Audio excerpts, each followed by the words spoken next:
Do you have trouble getting up and down the stairs at home because of weakness in your knees? I'm going to show you how you can use a simple step stool to help you get stronger. Hi, I'm Kathy. I'm a physical therapist. For these, I prefer something between 4 and 6 inches. What I think works really perfect is if you have one of those steps that you use for step aerobics back in the day, when it's about 4 inches, I find that type of bench step is just perfect for these. Now, so what I'm going to do is I've got myself positioned close to the counter and I'm going to step up onto the step with both legs. And now what I'm going to do next is I'm just going to tap down and come back up. And for these, I'm going to do 10. I'm just going to work one side at a time. That's 3, 4, 5, 6,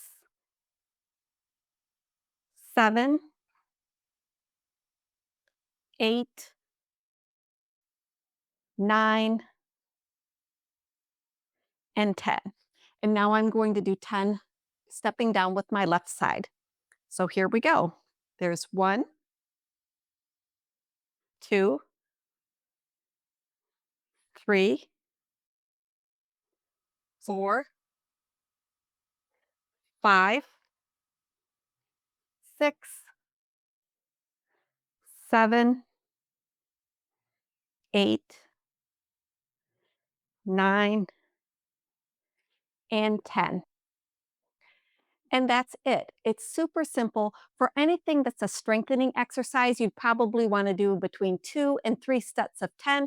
But if your knees are a little bit sore, just start off with one set and see how you do, and then do these about every other day. If you found this video valuable, please check out my other video here.